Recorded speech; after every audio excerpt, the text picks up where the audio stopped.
আসসালামু আলাইকুম। আবু জেহেল আবু লাহাব মুসলিম বা মুমিন ছিল?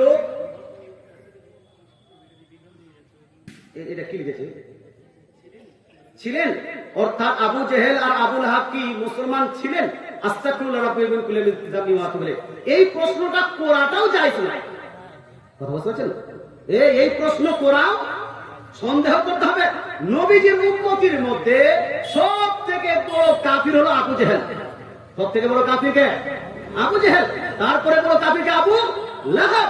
এরা হলো সব থেকে বড় বড় কাফির। এদের কুফরের মধ্যে যদি কেউ সন্দেহ করে তাহলে সেই ব্যক্তি মুসলমান থাকতে পারে না। ভাই, বাংলাদেশে কিছু বক্তা প্রথম তো বক্তাটা বলল যে লা ইলাহা ইল্লাল্লাহ, লা ইলাহা ইল্লাল্লাহ পড়লেই মুসলমান হয়ে যাবে, মুহাম্মাদুর রাসূলুল্লাহ কলেমা নয়।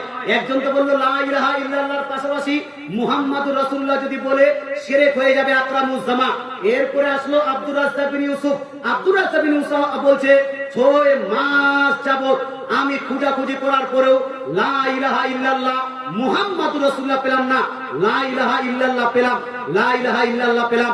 তার মানে হলো কেউ যদি আল্লাহকে মানে সে মুসলমান হয়ে যাবে।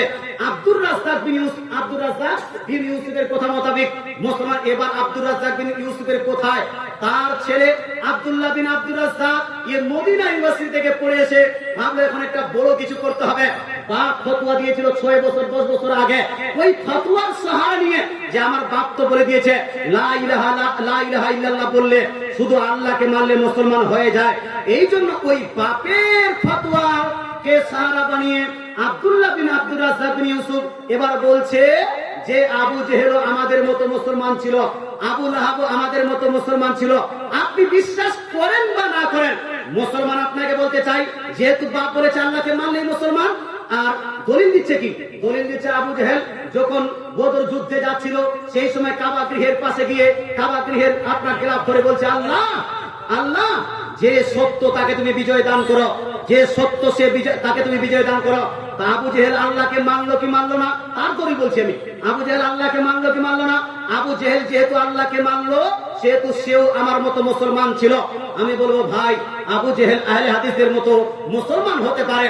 আবু জেহেল আবু লাহাব তাদের মতো আব্দুর রাজ্জাক বিন ইউসুফ এবং আব্দুল্লাহ বিন আব্দুর রাজ্জাক বিন ইউসুফের মতো মুসলমান থাকতে পারে, কিন্তু কোন সুন্নির মতো, কোন আপনার হানাফিদের মতো, আমাদের মতো আবু জেহেল মুসলমান থাকতে পারে না। কারণ আমাদের আপনার কলেমা হলো লা ইলাহা ইল্লাল্লাহ মুহাম্মাদুর রাসূলুল্লাহ। শুধু লা ইলাহা ইল্লাল্লাহ বললে চলবে না, লা ইলাহা ইল্লাল্লাহর সঙ্গে জয়েন্টে মুহাম্মাদুর রাসূলুল্লাহ বলতে হবে। এবার বলেন তো আবু জেহেল কি মুহাম্মদকে রাসূল মানতো? জরুরত মানতো? আবু লাহাবকে মুহাম্মদ সাল্লাল্লাহু আলাইহি রাসূল মানতো? তার মানে মুহাম্মদ সাল্লাল্লাহু আলাইহি কে রাসূল আবু জেহেল মানতো না, আবু লাহাব মানতো না। আবু জেহেল আবু লাহাব যদি না মানে তার আমাদের মতো মুসলমান হলো? হলো? আব্দুল্লাহ বিন আব্দুর রাজ্জাক বিন ইউসুফ মুসলমান বলে ক্ষান্ত হয়নি, বরং বলছে লাস্টে যে মুসলমানও ছিল আর হাজী সাহেবও ছিল। বলছে আবু জেহেল হাজী সাহেবও ছিল। আবু জেহেল কাবা শরীফে হজ করতো। আরে ভাই, এর তারটা ছুটে গেছে, মাথার তার একটাও নাই, একটাও নাই।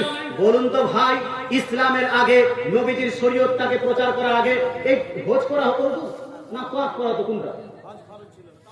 তোয়াফ করা হতো। মানে আপনার ওই কাবা গৃহে তোয়াফ করতো।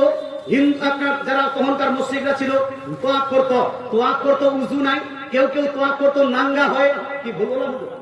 আরে আপনি সিগনেচার করবেন না বাকের ঘরে গেছেন? এই মুসলমান, আপনাকে বলতে চাই যে তখন তোয়াফ করা হতো, তোয়াফ শুধু করা হতো।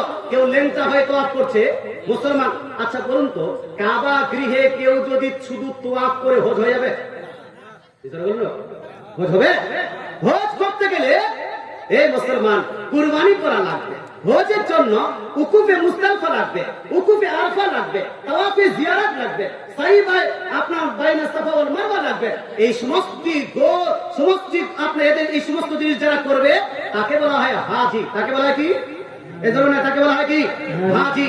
আপনার এই দেখেন আবু জেহেল শুধু তোয়াফ করেছে, ল্যাংটা হয়ে করলো না, কাপড়া পরে করলো না, ওর ব্যাপার। এরা টেনে টেনে ওকে হাজী সাহেব বানিয়ে দিয়েছে।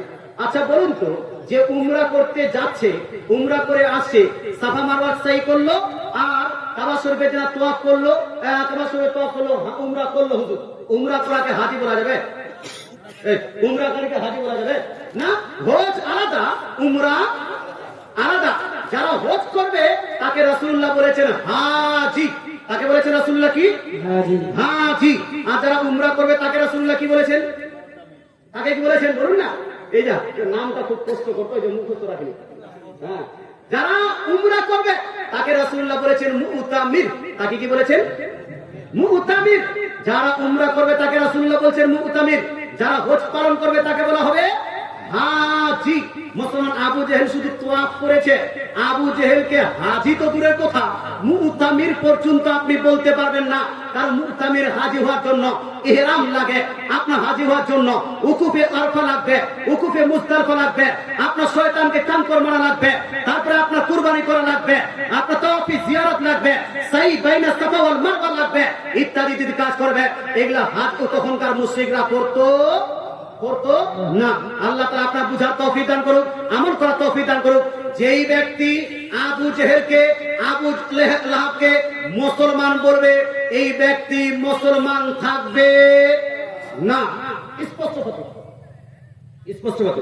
যে আবু জেহেলকে মুসলমান বলবে ও নিজেই মুসলমান থেকে খারিজ হয়ে যাবে। যে আবু লাহাবকে মুসলমান বলবে সে নিজে ইসলাম থেকে খারিজ। সে মদিনা ইউনিভার্সিটিতে কেন, কাবা গৃহের যদি ভিতর থেকে যদি পড়াশোনা করে আসে তবুও হতে না কাফের। যদি আবু জেহেলকে মুসলমান, যাই হোক আগে বলি।